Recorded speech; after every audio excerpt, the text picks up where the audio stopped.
Bruxelles, maintenant à Kinshasa, N'oublie jamais ça.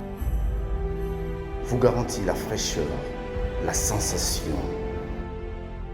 Les parfums d'Igor.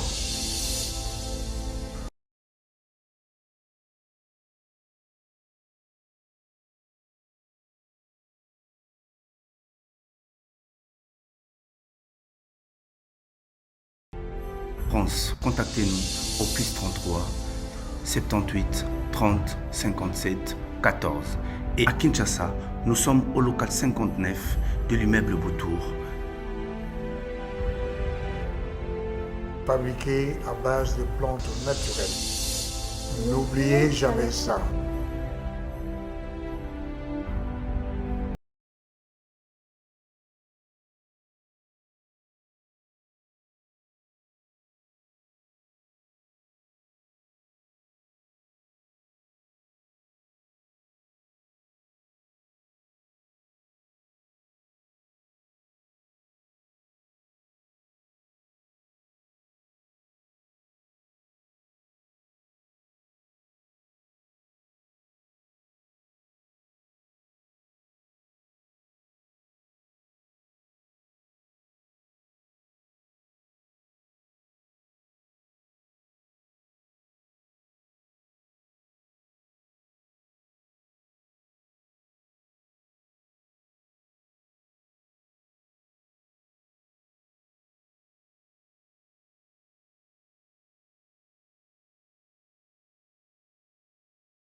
Mesdames et messieurs, merci de suivre cette émission. Merci de suivre la deuxième partie des Critiques Info. Je suis très honoré de vous servir. Merci à tout le monde. Une pensée aujourd'hui, une forte pensée au pasteur Roland Dallot, pour qui j'ai dit, pour qui j'appelle tout le bonheur du monde. Tout le bonheur du monde, cher pasteur Roland Dallot. Que Dieu vous bénisse, que Dieu vous comble de ses bontés. Bandeko mboka na biso, eza ya biso. Eza ya bato mosusu. C'est à nous de décider, comme je l'ai dit, il y a tellement beaucoup de sujets que je voudrais finalement le prendre les uns après les autres. Commençons par le dossier Matata Mponyo. Vous voyez que notre problème est beaucoup plus profond que nous le pensons. Comment voulez-vous que la même personne qui, hier, quand une décision judiciaire, et celle qui est plaisir, il a applaudi tout de suite que Judith César Malamou, non, Kazasko n'a espoir, que Maramuto qui est bien. La même personne, justice et Benguier, dans le même dossier, et comme une manipulation, acharnement, mais est-ce que vous comprenez ça? Est-ce que Batou Bazarabo et Penza? Donc, quand ça vous arrange, la justice est bonne.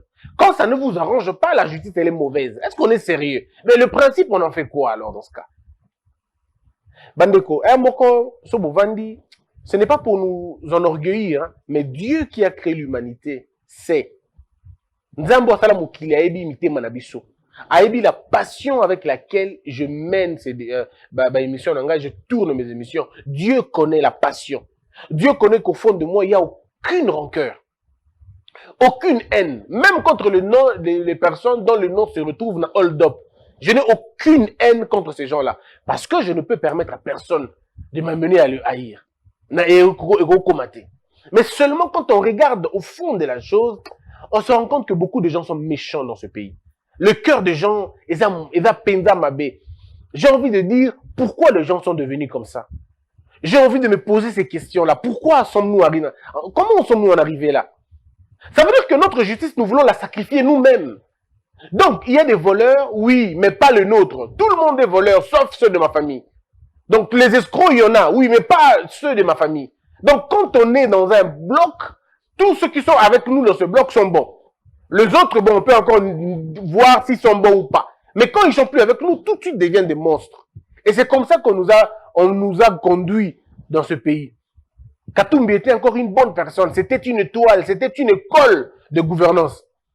Quand il était encore au PPRD. En ce moment-là, quand il était encore au PPRD, il était des fils, il était des pères et des mères congolais. Donc tout était bien, il n'avait aucun problème. Mais c'est le jour où M. Katumbi quitte le FCC, qui devient l'ennemi public, qui devient étranger, qui devient Soriano, qui devient tout le nom possible. Donc vous avez géré ce pays avec autant de légèreté. Donc vous avez géré ce pays en déifiant le diable et en diabolisant les anges. Et aujourd'hui, vous nous donnez quand même des leçons. Mais vous êtes forts, bravo. Bravo. Mais comment faites-vous pour en arriver là? Et c'est ça qui nous a mis dans ces conditions-là. Nous l'avons dit à l'époque de M. Kabila, encore. On était en train d'interpeller. Nous interpellions à l'époque. On disait à M. Matata, vous êtes Premier ministre, donnez un go dans la justice. Créez-nous une bonne structure. Non. Vous vous êtes arrangé vous-même à fabriquer des magistrats, à fabriquer des juges, à les bombarder des grades. Aujourd'hui, vous vous retrouvez dans une situation où les magistrats ne savent même pas l'instance compétente pour juger un ancien Premier ministre. Nous nous retrouvons dans cette situation-là. Mais c'est à cause de vous. Pendant que vous étiez au pouvoir, il y avait des magistrats honnêtes, intègres, qui avaient fait des bonnes études, mais que vous n'avez jamais voulu regarder dans les yeux. Tout simplement parce que c'était des personnes jugées têtues qui n'obéissaient pas aux ordres. Aujourd'hui, vous êtes pris par vous-même. C'est comme quelqu'un qui a construit une route, on lui a donné l'argent pour construire une route. Au lieu de faire la route, il ne le fait pas. Et lorsque la route n'est pas faite, il y a beaucoup de problèmes après. Le monsieur, quand il n'est plus en fonction, sa femme tombe malade, il doit amener sa femme à l'hôpital et il n'y a pas de route malheureusement. Et le voilà en train de pleurer, balaba là-haut, balaba là-haut, balaba là-haut. Mais tu avais l'argent de construire cette route, tu ne l'avais pas fait. Tu ne l'avais pas. Alors maintenant, pourquoi on pleure aujourd'hui? Pourquoi on se plaint? Nous nous plaignons aujourd'hui parce que vous nous avez mis dans des conditions terribles. Même si Tshisekedi avait la plus belle volonté du monde. Mais avec quel magistrat allait-il changer le pays? Avec quel magistrat? En 3 ans, on vous a dit qu'on forme des magistrats. En 2 ans, on vous a dit qu'on forme des magistrats. Vous voyez le problème? C'est-à-dire quand vous avez eu un pays, au lieu de le gérer convenablement, vous ne le gérez pas bien. Vous le gérez autrement, comme vous voulez. Et aujourd'hui, vous n'êtes plus au pouvoir, ça commence à péter sur vous. Et vous vous retrouvez éclaboussé. Mais justement parce que ce que vous n'avez pas bien fait vous rattrape. Je voudrais dire un truc. Souvenez-vous, messieurs et dames, ici, dans ce même plateau, je vous avais dit que la Cour constitutionnelle, son incompétence ne veut pas dire acquittement de Matata. Je vous avais dit avec fermeté, avec conviction, que l'affaire sera portée à la Cour de cassation. Quand j'ai reçu M. Krobler, je lui ai dit ça sur le plateau, ici. Est-ce que tu sais qu'on va vous appeler dans la Cour de cassation? Je l'avais dit. Parce que tout juriste sérieux, tout celui qui a fait 5 bonnes études, 5 bonnes années, je veux dire, de droit, et qu'il a compris quelques éléments, il sait que c'est impossible que Moutou ce qui, juridiction, lui qui est incompétente, il va acquittement. Alors, je vais expliquer 2, 3 petites choses de droit pour ne pas comprendre. J'ai entendu les gens se révolter contre le juge Kalouba, l'attaquant en disant pourquoi il a dit qu'il était incompétent. S'il était incompétent, pourquoi y avait-il accepté d'être saisi dans la chose? Nous sommes... Je vais prendre un exemple de la médecine. Quelqu'un a mal aux yeux. Maintenant, il vient voir un chirurgien parce qu'on lui dit que c'est un médecin. Il vient le voir. Et le chirurgien, quand il dit non, monsieur, je vais bien te recevoir, mais vous savez, moi je ne suis qu'un gynécologue, par exemple. Moi, je ne suis qu'un orthopédiste. Je ne suis pas un ophtalmologue.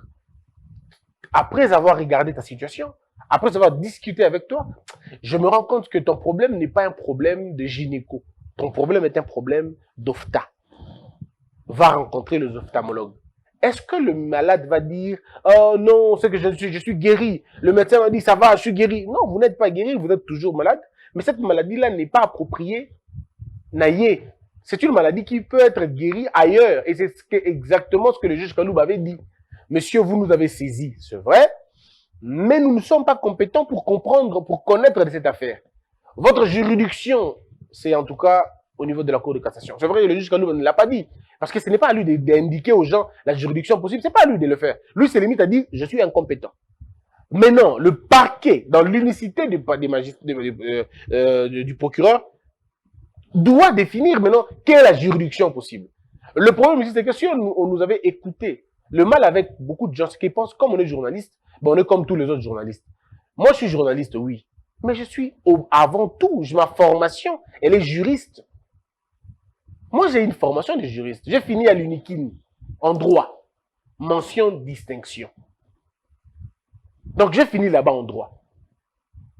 Alors, quand on essaie de donner des conseils, on essaie de dire, nous pensons que ça va être comme ça, c'est en connaissance de cause. Ce n'est pas parce qu'on veut, non, c'est en connaissance des causes. On l'a dit. J'ai reçu des professeurs sur mon plateau. Nous avons compris la question. Et tout le monde était d'accord avec moi. Tout le monde était d'accord abondé dans mon sens, en disant, ce n'est pas la Cour la Cour constitutionnelle qui doit connaître sur de cette matière-là. Pourquoi? Tout simplement parce que, je le dis encore, je l'avais déjà dit, mais je vais le dire quand même, le Premier ministre a une couronne. Voyez-vous? On appelle ça aussi, je peux appeler ça la couronne de gouvernance. C'est sa couronne à lui de gouvernance. La Cour constitutionnelle est là pour veiller à ce que la couronne de gouvernance ne se transforme pas en couronne de prédation, ne se transforme pas en couronne de destruction ou en couronne de l'opprobre. Et ça, c'est la Cour constitutionnelle qui se charge pour le voir. C'est ainsi que lorsque la Cour constitutionnelle estime que Monsieur le Premier ministre est tombé dans une infraction, telle qu'elle est reprise par la loi, qu'est-ce qu'on fait? Déprise par la loi, pardon. Qu'est-ce qu'on fait?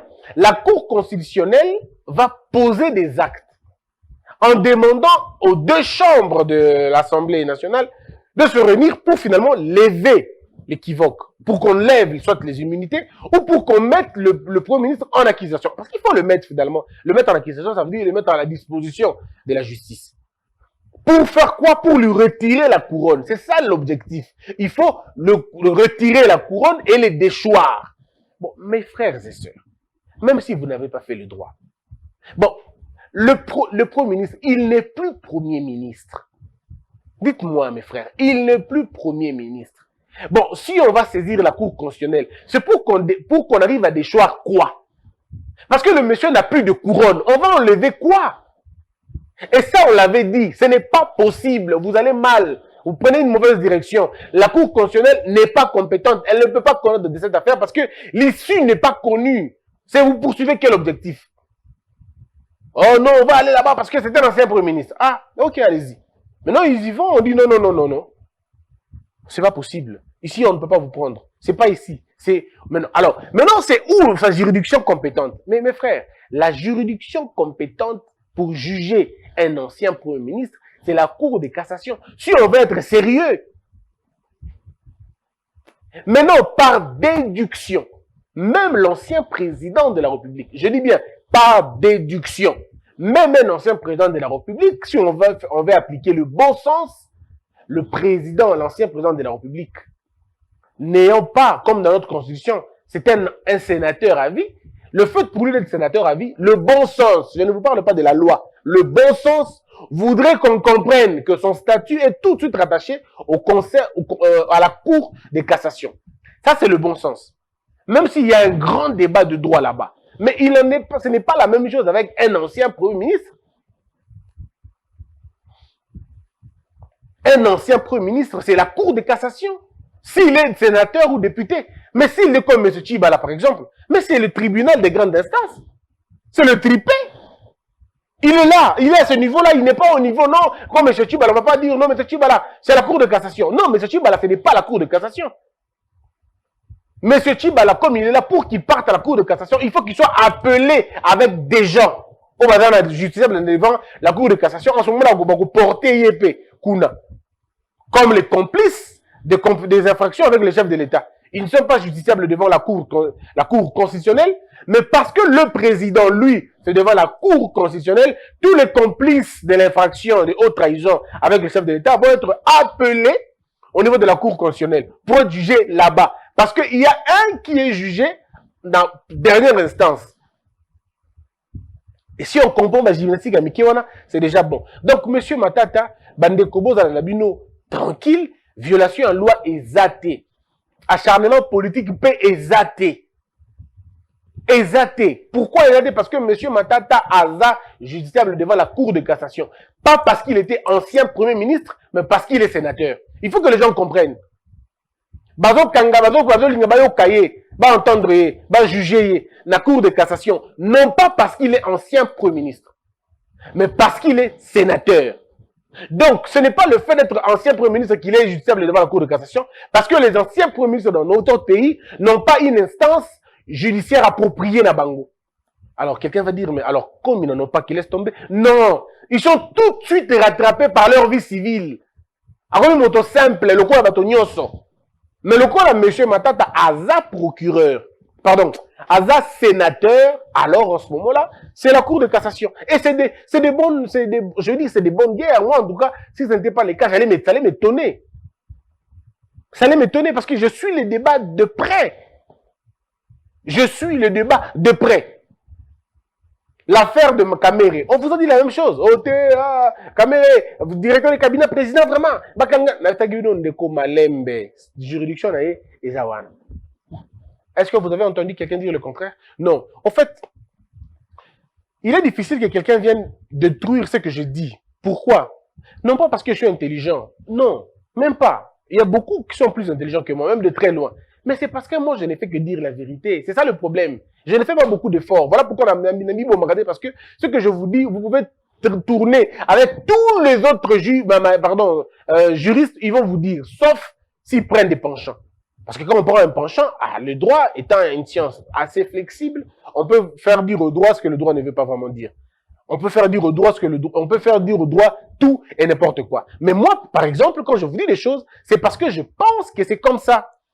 Et je n'ai pas prouvé en gros, loi na bisognos. Donc, c'était vraiment ça mon point de vue sur la question de M. Matata. Mais si vous voulez un autre élément, c'est que même les avocats de M. Matata savent la notion de la prescription. Que quand on est Premier ministre ou quand on est président de la République, pour certaines infractions, la prescription ne compte pas encore. Parce que vous êtes en fonction. Si vous faites 10 ans et que la prescription est de 3 ans, ça risque de tomber pendant que vous êtes en exercice. On sait qu'il y a beaucoup de choses, beaucoup de contours pour que Bakangao. Alors, pour ne pas donner une prime à la délinquance, on fait comment? On dit la prescription ne compte pas. La prescription commence à compter le jour où ça la fonction. Parce qu'on sait que toutes les barrières possibles pour empêcher à ce que la justice connaisse ton dossier, bon, comme Bongo Sikoyo, et la prescription peut commencer à compter. Mais quand les cas de M. Matata, pour beaucoup d'infractions, la prescription ne comptait pas. On attendait. En fait, qu'est-ce que le législateur veut et qu'est-ce que le bon sens veut ici? Le bon sens veut que tous les actes, des actes responsables. Pour que tout soit à la redevable. On ne peut pas consacrer l'impunité comme ça. Ça veut dire parce que tu as été Premier ministre, on ne peut pas te poursuivre. Parce que tu as été Premier ministre. Non.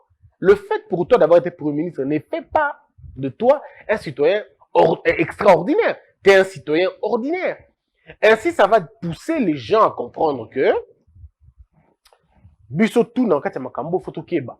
Donc nga pejo ngoma Premier ministre na keba parce que soki na siti mandat nga ba tout nanga. Ba tout nanga eloko telo salaki, eloko telo salaki, eloko telo salaki. Mais tout nous est belé on ezaka pona bukangalonzo. Bonjour beaucoup de beloko ba stade municipaux. Beaucoup de temps beaucoup de enrichissement personnel. Beaucoup de temps beaucoup de makambo modèle et randeni.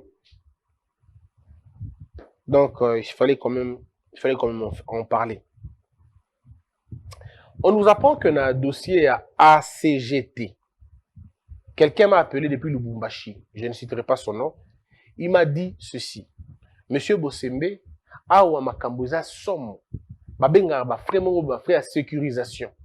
Ba frais à sécurisation et bien chaque fin du mois. Bon bongo ne kendaka na ba 100 000, ba 200 000, ba 300 000, on parle même en termes de millions de dollars au bimine mambouana. Mais malonga ezomona te. Il n'y a pas assez de clarté sur la question. Moi, ma question que je pose, ba autorité à Mboka. Ma cambodele kana ACGT, on a bozoyo kango, to bozoyo kango te. Parce que moi, je vais, comme à un niveau, moi, je vais maintenant commencer à diffuser des audios. Je vais atteindre ce niveau de diffuser les audios. Parce que quand on dit à la télé, les gens pensent qu'on est en train de faire des blagues. Je vais dire trois petites choses. Il y a des journalistes qui font des choses, après, Bobengi Bango, moi, je ne suis pas dans ces choses-là. Je n'ai aucune envie d'entrer dans le conflit de la CGT. Je n'ai aucune envie d'entrer dans ces débats-là. Mais j'ai horreur de la prédation. J'ai vraiment horreur de la prédation. Et je demande à tout celui qui connaît le dossier de la CGT de nous donner les éléments. J'ai reçu une dame ici, elle fait l'objet de menaces, c'est ce qu'on m'a dit. J'ai lu dans le journal aussi qu'elle fait l'objet d'une pétition, cette dame Rachel, elle fait l'objet d'une pétition que les gens doivent signer contre elle parce qu'elle est passée sur le média pour dénoncer des choses. Moi, je vais dire une chose. Nous devons être sérieux avec nous-mêmes. Ou nous voulons le changement, ou nous ne voulons pas du changement. Je parlais avec le conseiller de communication, quelque chose comme ça, de la CGT. J'ai parlé avec lui. Il m'a promis qu'il allait me donner des éléments. J'attends qu'il me donne des éléments pour qu'on essaie de voir clair sur la question. Les frais de sécurisation. Il y a un contrat que Madame Rachel nous a montré ici. Ce contrat, c'est un contrat, finalement, un très grand contrat qui a eu beaucoup d'argent dans Makambouana, mais clair et que même le contrat aurait été signé 2 fois et que l'argent est manqué autant de fois. Bref, il y a toutes ces questions-là. Je le dis vraiment avec beaucoup de réserves parce que je n'ai pas tous les éléments en ma possession. Mais ça ne sent pas bon à la CGT. Ça ne sent pas bon. Na place que l'obité au commis, c'est le temps d'ouvrir l'œil et le bon. Pas besoin de condamner qui que ce soit, mais de voir, de regarder. Est-ce que les choses se passent exactement comme il faut que ça se passe? Est-ce qu'il y a de l'ordre? C'est très important de savoir ces choses-là. Sinon, ça va être compliqué. Alors, dossier politique maintenant. Avant de parler de dossier politique, il y a le Congo Hold Up. Guy Loando possède 20% des parts dans une société au cœur d'un scandale de détournement de plusieurs millions. Cette affaire de Guy Loando, je voudrais savoir un peu plus. D'abord, quel est le rôle que Guy Loando a joué dans cette affaire? Quel est son rôle? Quel a été le rôle de Guy Loando? Parce que si on reproche à Guy Loando le fait d'avoir été tout simplement avocat, alors là, il y a beaucoup de choses à comprendre. Guy Loando est un avocat. Est-ce que si Guy Loando est avocat d'une entreprise et que cette entreprise-là commet des fautes ou je sais pas moi, tout ça, tout ce que vous voulez, la faute c'est à l'avocat ou la faute c'est à l'entreprise? Parce que l'infraction est individuelle. Dans ces cas, on va donc condamner Moretti, le ministre de la Justice française. On va le condamner parce qu'il a lui aussi d'ailleurs donné sa voix, défendu des causes les plus perdues de la France. Des criminels économiques, des criminels mais des gens qui ne valaient même pas la peine en fait. Moretti les a défendus. Est-ce qu'on va dire que Moretti est aussi dans le cadre de Bilo Kouana? Il faut savoir faire la part des choses entre un avocat et un fonctionnaire de l'entreprise. Et même quand il faut parler des fonctionnaires de l'entreprise, il faut voir le degré. Est-ce que tous les contrats qui ont été signés avaient-ils forcément la signature de l'avocat? Ça, c'est une des questions simples à poser. Si nous n'avons pas posé des questions comme ça, et comme il est compliqué, moi je suis avocat. Oui, je suis avocat. Mais on me demande de venir, par exemple, plaider, donc on me consulte. Et qui me consulte, c'est peut-être une entreprise minière. Ok, je donne ma voix. Et puis après, on apprend que l'entreprise minière avait fait des maquillages, avait caché des tout et tout. Maintenant, on m'impute à moi ça. Non, on ne peut pas m'imputer à moi cette histoire. Moi, je suis avocat. J'ai été consulté pour un travail bien précis et bien donné. Et si le travail d'avocat, c'était comment trouver la solution entre l'employeur et les employés? Qu'est-ce que l'avocat a à voir avec les activités d'une société? Moi, je suis avocat. Congo Buzz me prend Bossolo, la politique d'Israël Mutombo, me consulte. Non, monsieur Bosembe vient, un problème d'Ali, agent na parquet, et aussi pardon. Et je viens. Je dis, qu'est-ce qui se passe? Oh non, avocat, je me bats jusqu'à ce que, bon, tu trouves une solution. Là. Et puis après, j'apprends que Bosso, la politique, vend l'or et les diamants. Et puis voilà, on arrête Bosso, la politique, on dit, Bossembe aussi, c'est l'avocat de Bossolo, c'est qui connaît l'affaire des diamants. Oh non, non, non, non, non, non, non, non, non, non. Je suis avocat, je suis venu pour un objectif. Maintenant, il faut regarder dans quel objectif moi j'étais venu. Quel est le boulot que j'ai fourni, Quel est le travail que je fais et quel a été le degré de ma participation dans une affaire. Ce n'est que de cette façon-là que l'on peut décider, que l'on peut établir des responsabilités.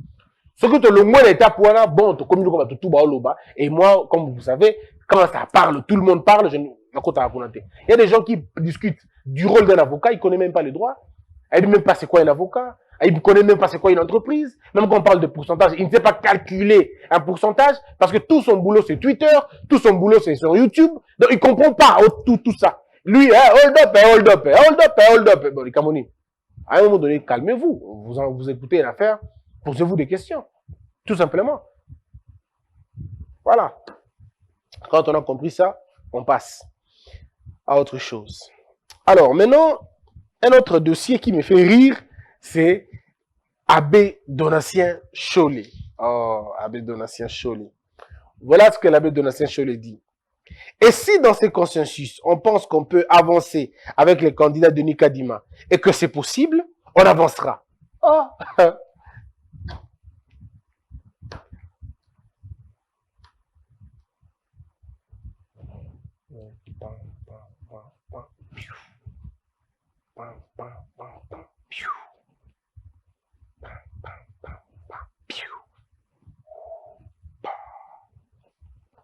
Il parle comme pasteur. Les évêques ne sont pas seulement contentés de déplorer la méfiance, de dénoncer les dangers, mais ils ont fait des propositions concrètes dont la plus importante est d'opérer des réformes consensuelles sur la loi électorale.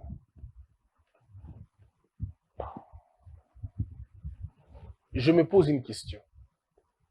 N'avons-nous pas dit tout ça avant? Mais c'est que l'abbé Chollet est en train de dire maintenant. Mais Bemba l'avait dit avant. Jean-Pierre Bemba avait dit exactement la même chose. Peut-être que je dis que Christian Bossembe avait dit ça aussi. Bon, Jean-Pierre Bemba avait dit ça depuis longtemps.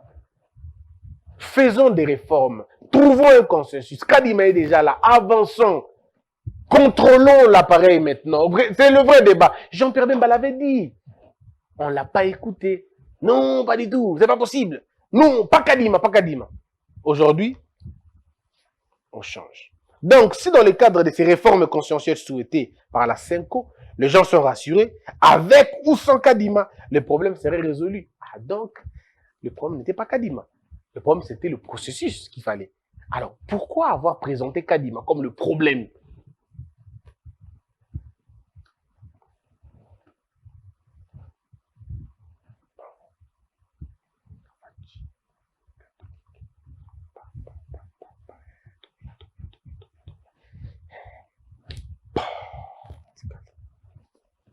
Il ne faut, avec la désignation des animateurs de la CENI, les évêques se sont rendus compte de la diversité des doctrines.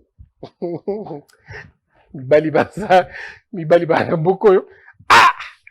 Avec la désignation des animateurs de la CENI, les évêques se sont rendus compte, il faut souligner rendu compte, de la diversité des doctrines et des perceptions des valeurs éthiques avec certaines confessions religieuses. C'est pourquoi ils ont décidé de suspendre la participation de l'Église catholique dans la plateforme confession religieuse. Il ne faudra pas que les partis de l'opposition se cachent derrière l'Église. Il faudra que les opposants prennent leurs responsabilités en tant qu'opposants. Et ce ne sont pas les évêques, membres de la Senko, qui vont s'aligner derrière un parti politique. Ah, Ngai. Bisous, toi là, donc peut-être en comédie, quoi. Nous, on peut faire l'Hollywood. Nous, on peut faire vraiment. Même en Molly Karambo, on va filmer sous Canada, dans la film.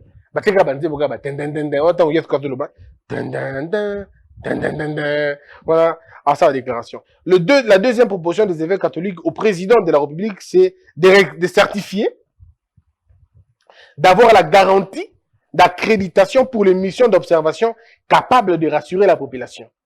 Ce n'est pas n'importe quelle mission d'observation qui va rassurer la population.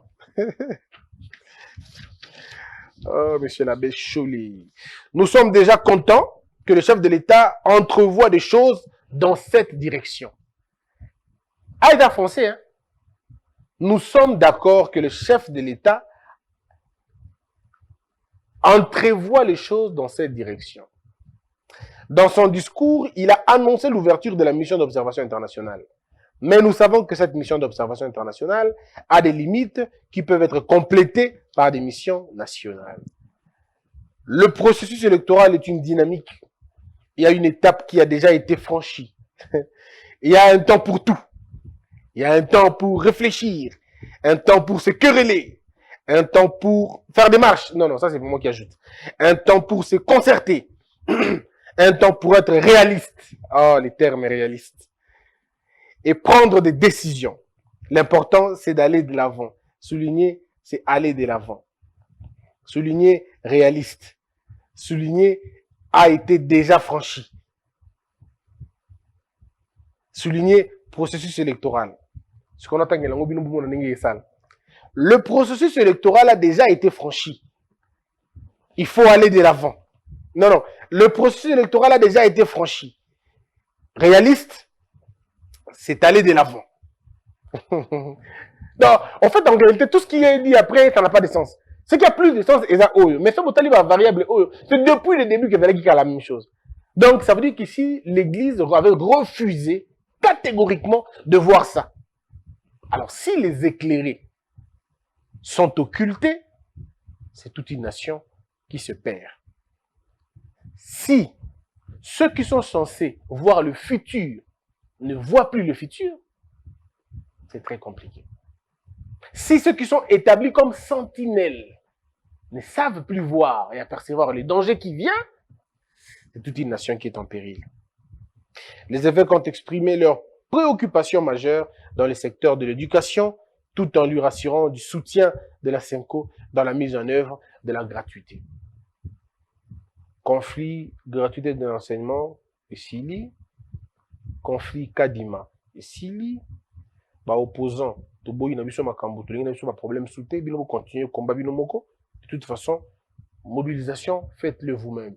Mais je pense à tous ceux qui sont sortis ces jours-là. Et je me dis, s'il y avait de la police, si elle était là, si la police était barbare et qu'il y a eu des morts, comment ça allait se passer? Maintenant, je suis en train de penser à Rossichi Manga. Je suis en train de penser à Thérèse Kapangala, toutes ces personnes qui sont descendues dans la rue l'autre fois. Thérèse n'est même pas descendue, la pauvre. Mais Rossi qui était descendu dans la rue parce qu'il avait écouté l'appel du CLC. Ah.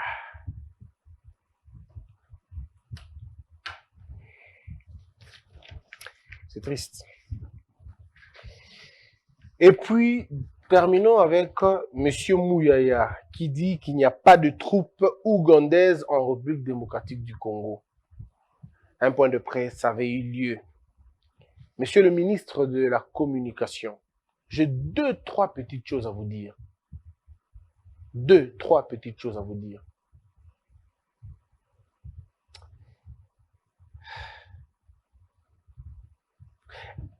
Est-ce que vous avez la mesure, est-ce que vous savez la mesure de la situation? Connaissez-vous la force de la rumeur? Jusqu'où elle peut aller?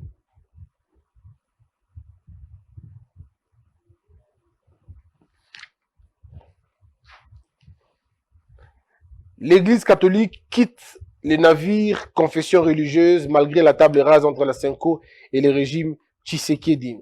Je vous avais dit, j'avais demandé à l'Église catholique depuis très longtemps de quitter la plateforme de confession, mais les gens ne savent pas une chose.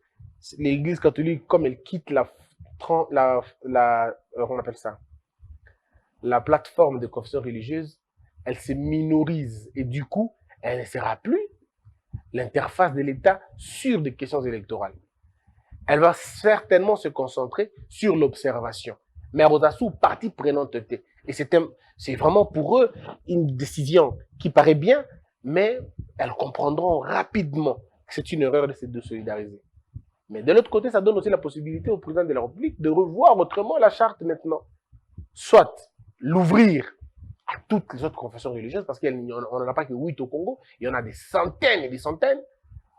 À Kinshasa, on parle de plus de 7000 églises.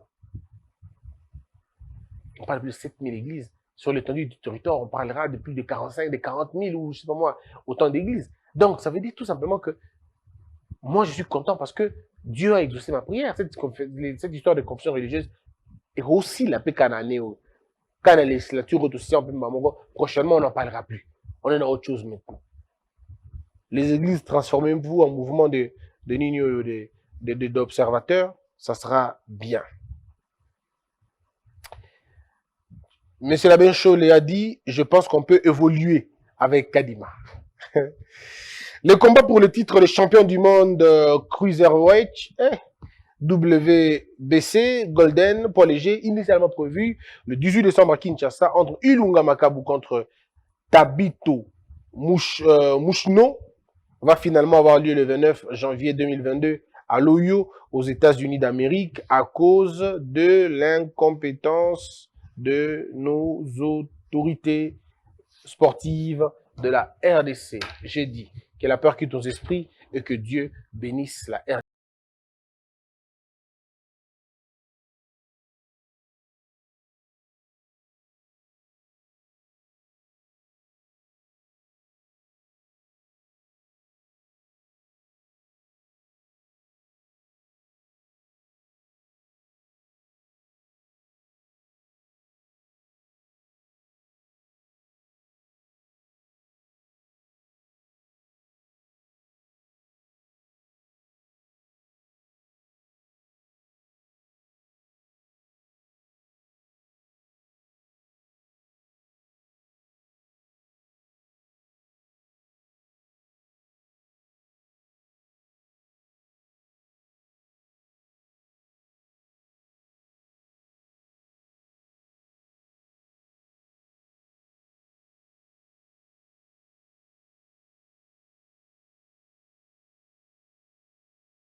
De Paris à Bruxelles, maintenant à Kinshasa, N'oublie jamais ça.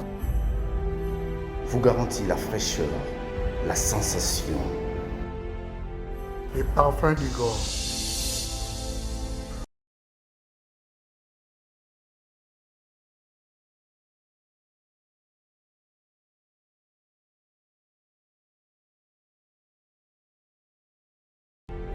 France, contactez-nous au +33 78 30 57 14. Et à Kinshasa, nous sommes au local 59 de l'immeuble Boutour. Fabriqué à base de plantes naturelles. N'oubliez jamais ça. Debout, Congolais, unis par le sang, unis dans le fort pour l'indépendance. Tués aux hommes, si oublie-moi, Daïmada, Chinote.